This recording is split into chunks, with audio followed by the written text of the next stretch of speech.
Bom, gente, eu não sei se vocês estão acompanhando, então, uma história terrível que eu comentei no começo do programa. No começo de junho, o desembargador Jorge Luiz Borba, de Florianópolis, foi flagrado pelo Ministério Público Federal mantendo uma mulher em casa no que dizem ser uma condição de escravidão. Ela estava na casa dele fazia cerca de 30 anos, segundo ele mesmo diz, e fazia os trabalhos domésticos, mas não parava de trabalhar nunca, não tinha carteira assinada, nem os benefícios que a profissão exige, segundo o Ministério Público. E o desembargador é especialista em direito do trabalho, vejam só. A resposta dele à imprensa, quando a notícia saiu, foi que a suspeita é infundada, a suspeita de trabalho análogo à escravidão, é infundada porque o que ele fazia era um ato de amor. A mulher, vista como vítima, na verdade, foi acolhida pela família dele. O número de mulheres...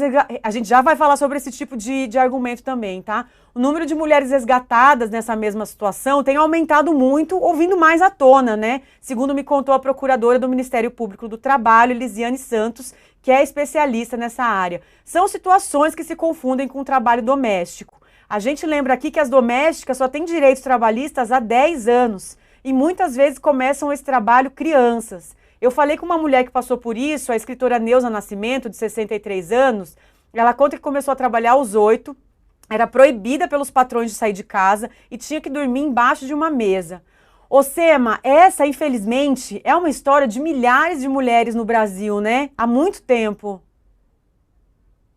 Milhares, Camila, milhares de mulheres, e eu tenho exemplos muito próximos a mim, né?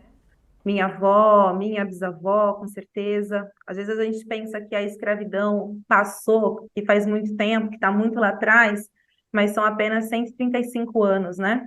A minha avó, aos 6 anos de idade, também começou a trabalhar, e nessa mesma lógica de, eu vou levar você para minha casa, você vai me ajudar, você vai ser a amiguinha da minha filha, e coisas do tipo, a acompanhante. Essa ideia da acompanhante, que era uma das funções atribuídas às mucamas, como as mulheres negras escravizadas eram chamadas, não é mesmo? Então, o que a gente vê é uma escravidão moderna. Minha avó passou por isso, minhas tias também, em sua maioria, foram empregadas domésticas, até conseguir começar a mudar o quadro familiar a partir da educação.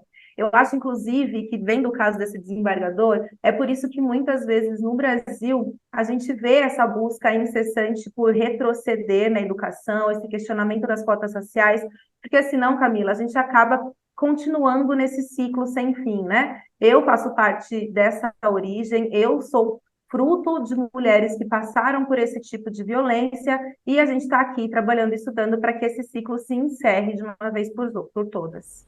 A gente está falando de exploração de trabalho infantil, né? Que também pode ser considerado um crime. E enquanto a gente conversa, deve estar aí se repetindo, né? Vocês vão pensar que está assistindo, nossa, mas estão falando de história, estão tão longe. É exatamente como a Sema falou, não é tão longe assim. Tá aqui, tá na nossa história, tá na história da Neuza, na história das famílias, né, que estão aí vivendo essa vida com a gente, como é o caso da família da Sema. E tem essa história também de falar que a pessoa, que é empregada é da família, né? A procuradora levantou esse ponto, Sema, mas é uma coisa que a gente escuta o tempo todo. Como é que você enxerga esse suposto afeto que, no final das contas, parece que é usado para se eximir de obrigação, né? Por mais que tenha carinho, ninguém tá falando que não é para ter carinho por uma funcionária, uma trabalhadora, mas uma coisa não exclui a outra, né? Sim, eu acho que qualquer relação de trabalho, ela pode estar aí envolta de afeto e de carinho, mas relações de trabalho são relações de trabalho.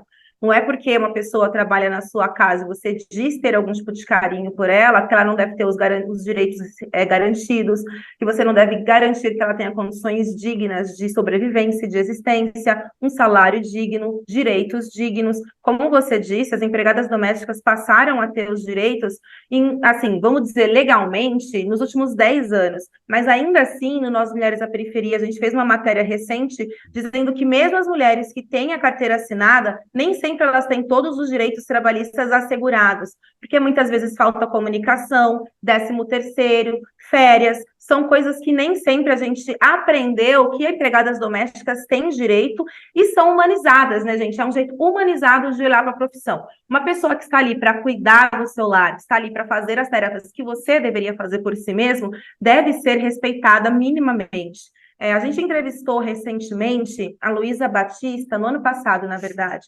Ela nasceu em Pernambuco e é presidenta da Federação das Trabalhadoras Domésticas, né? Uma das falas dela que me marcou bastante é: o patrão não pode achar que só ele tem que ser respeitado porque paga o salário. Pagar o salário é o mínimo. O que a gente precisa fazer é estabelecer relações de trabalho justas por uma troca de serviço. O que acontece é uma troca de serviço. Não é ser da família, não é ser amiga, não é ser adotada, como a gente vê no caso do desembargador, um dos desfechos do caso, né, dos argumentos que ele usa, que ele gostaria de adotar, não é sobre afeto, é sobre ter condicionado a vida de uma mulher que precisava de cuidados especiais à escravidão, não ter permitido que ela tivesse acesso às orientações possíveis, a necessidade de se comunicar para se proteger, ou seja, quando a gente fala de um processo de escravização que começa ainda na infância, você tira total e qualquer possibilidade da pessoa de se autodefender, porque você a priva de informação, a priva de conhecimento, e assim fica ainda mais difícil.